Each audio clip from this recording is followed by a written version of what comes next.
This is Candidate Conversations. I'm your host, Jay Reinstein, and today I have with me none other than House Representative Diane Wheatley, District 43, running for her fourth term already. Boy, time is flying. Welcome to Candidate Conversations, Representative Wheatley. Oh, thank you very much. Always excited to be here with you, Jay. Oh, my gosh. And the feeling is mutual. Thank you. So for listeners who may not follow state politics so closely, what does a North Carolina State House rep do that most directly affects families in Cumberland County?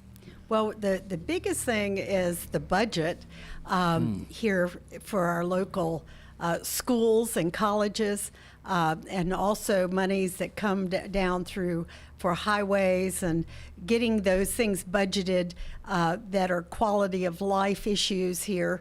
So, and you know, we from time to time will do bills that will help with funding of certain buildings. So there's just a lot that happens inside that budget. Yeah, that's important stuff. Let's talk public education here. And I know we just talked earlier about the schools and potential raises. And again, the budget has not been passed in North Carolina yet. I'm not holding that against you, Representative Wheatley. Public education is one of the General Assembly's biggest responsibilities. How do you think North Carolina should fund public schools? And if there are any changes, what would you support for Cumberland County schools specifically? Is there anything that you would want to see happen here in Cumberland County? Well, and that's a great question. I would love to see for the local government, the state government, and the federal government to go ahead and fully fund our public schools. And, you know, when somebody says that schools we don't meet the national average as far as teachers' pay. Well, you know, if that's what's going to move the mark for our students here in Cumberland County, then I think we ought to go ahead and look at fully funding education and making sure that our teachers are paid at a national average. The state on the House side budget, actually, if that were to go through when we get the budget, I hope in March or April, would bring us up to the highest in the Southeast. Wow. That is a move that I think would change the complexion of what would be happening as far as being able to hire the brightest and the best to get teachers to move here. So I would support that, and I believe that we could be creative in our funding. I don't think it would break the bank. In fact, I know it wouldn't. And so that is one of many things that I think that we're going to need to do here in Cumberland County and for the whole state. Yeah. Also, not just money. It can't always just be money. Right. But I believe that we ought to be encouraging and helping get parents more involved in with our teachers and in our school system. And I believe that that is possible. I have great hopes for our new superintendent. Hopefully we'll be meeting with him soon. He just talked to me here a few weeks ago. So I think that all of us working together, knowing that the thing that changes lives for our young people is a good education. Yep. And that's something that we do great here in the United States. And I want to see Cumberland County go to the point that we are, you know, just pinging off the charts to get our students the things they need and to be supporting our educators and our school system. I'd like to see that, too. Again, we're talking to Representative Diane Wheatley, represents House of Representatives, District 43, running for her fourth term. What role should the state play in creating jobs and supporting economic growth in Cumberland County? Is there anything in specifically maybe that's in the works or any ideas that you could share?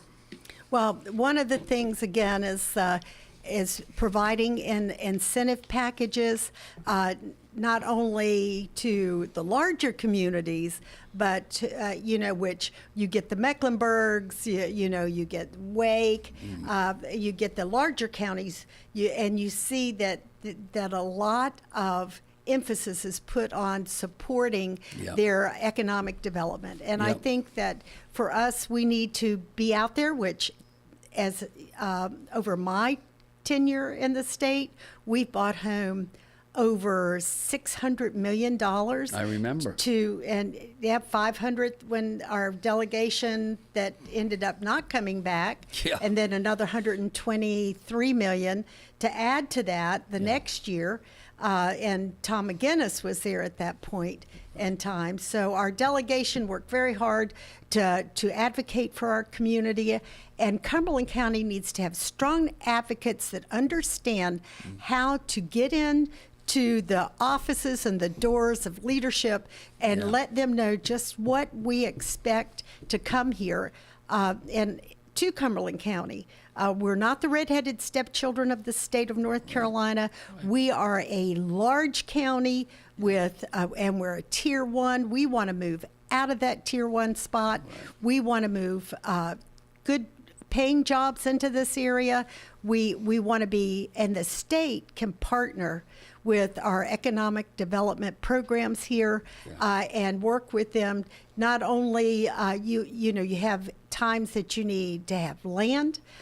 There have been projects that we've done over the years that have we've acquired lands that were state-owned lands. Those kinds of things that we work together to make sure that if a Amazon or the Google, anybody that's coming this way, we want them here in Cumberland County. So you need to have people that are very proactive, and I can tell you that my tenure here at the state level has been very productive. We have been able to do a lot of those things, and I want to continue to be able to do that. That's great. Thank you for that. And I do remember very clearly when you brought home the bacon, the $400 and some million several years ago, and that was huge. I think it was the second biggest chunk of money in the state, or it might have been the largest, but it was up there. It was up there. Access to health care and mental health services is definitely a growing concern. Is there anything the North Carolina legislature realistically can do to improve access, particularly in some of those underserved parts of the county? I believe that we have done a lot of that, and some of that funding that we talked about. You look at the smaller communities and townships have gotten smaller clinics. We have, I know that in Stedman, they have an area that's just for health care that wasn't there before. We need to continue to do that because a hospital can be very far away if you live in Beaver Dam or Cedar Creek, even Grace Creek. So we need to continue to make sure that we are working with satellite health care centers.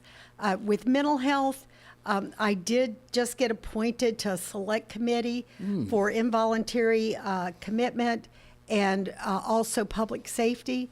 I think that being sure that we have the proper mental health facilities for those that need help, those that need to be committed longer than 3 to 7 days, that we don't have to go all the way to the mountains, that we don't have to have people in the hospital under guard when they don't have a place at the jail or at a mental health facility somewhere statewide. So there's a lot that we can do. We are working on that. The mental health issue is up front right now at the state with these select committees. So I'm really excited to be working on that. Sometimes people don't remember I'm a registered nurse, keep my license. I know. Go back to school every year to make sure I can renew that, because when I'm through doing this, I want to continue doing missionary work like I've done for many years through my church and Missions International. So that keeps me also in tune with what's going on in the healthcare community. I know that a community, when is as good as its schools, the jobs that we bring in, but also our hospital and how we're taking care of those when they're sick. So, it's really very important. I believe that we're going to see a lot of changes coming up. Healthcare is at the top of a lot of people's list, absolutely. including mine. Knowing that insurance, we're going to be talking. You've got Medicaid and Medicare and TRICARE, and you had the Obamacare and all these different insurance companies and types of insurance, but they're not panning out the way they should. And hospitals, that you have all these professionals, and you cannot have a good hospital if you cannot have pay their pay where it needs to be, just like our schools. So there's a lot going on in the healthcare markets, and also, they're just in knowing, as being older, looking the older, our elderly, knowing that the health care that they need is becoming more and more expensive. Oh, yeah, absolutely. And we need to make sure that I know that I took care of my mother and father, and they were very fortunate in their health care, but there are others that are going to need a lot more, and hospitals still provide that care. Right. They have to. It's not, you don't get to say you get to come in and you don't get to come in. No, we and I'm treat glad, everybody. Me too. And I'm glad you all are focusing on healthcare, because it is the top of the list on a local and statewide and national level. Couple more things. If you could talk about roads and infrastructure funding, often that comes from Raleigh. What do you think Cumberland County's biggest infrastructure needs are right now? Is there anything particular that just sort of floats to the top? Well, I believe that when we look at Cumberland County, our transportation needs are, especially in the rural areas, need to be enhanced. That means, public transportation that isn't there. Still, once you get outside the city limits, there are a few areas that commissioners and city council folks have provided some additional, buses for people to get in to the city, to the hospitals, grocery shopping, those kinds of things. I believe that our roads are getting crowded, and I believe we're going to have to really advocate for monies to get with our commissioners and council people to get our roadways where they need to be. Traffic, if you're driving around Cumberland County, it's busy. So, we've got a lot to do. Okay, and final question is, there's so much partisanship right now, just in state government, local, more so in the federal and state. How do you, or can you give an example how you do or have worked across party lines? Because I know you did it with that $400 or $500 million, but is there an example you can share with our listeners? Absolutely. If you look at, I'm in at the party that has had more, we've been in charge for the last several years as far as numbers, but we've still reached across the aisle to work with our fellow legislators, because all of us have the same needs. And once you get elected, you are working together. It shouldn't be always, your side, my side. Right. For me, I have been the chairman of our delegation. There are only 2 Republicans and there are 4 Democrats. So that's working across party lines to get the folks that you're working with to let you be the leader of the delegation. And it's been an honor for me, and I've enjoyed it. And next go round, somebody else will get to do it, because you don't want to, always, you share the wealth. And I've been able to work with my constituents and with my fellow legislators, no matter what party, to get things done. It's all about community, neighbors, helping one another, doing the thing that the reason I go to church is because I believe that, in my faith, that God would have me work with my fellow man and do the right thing. And Right. I think that I've been able to do that. That's great. And finally, why should people vote for Diane Wheatley, House of Representatives, District 43, running for her fourth term? Why should they vote for you on March 3rd, the primary?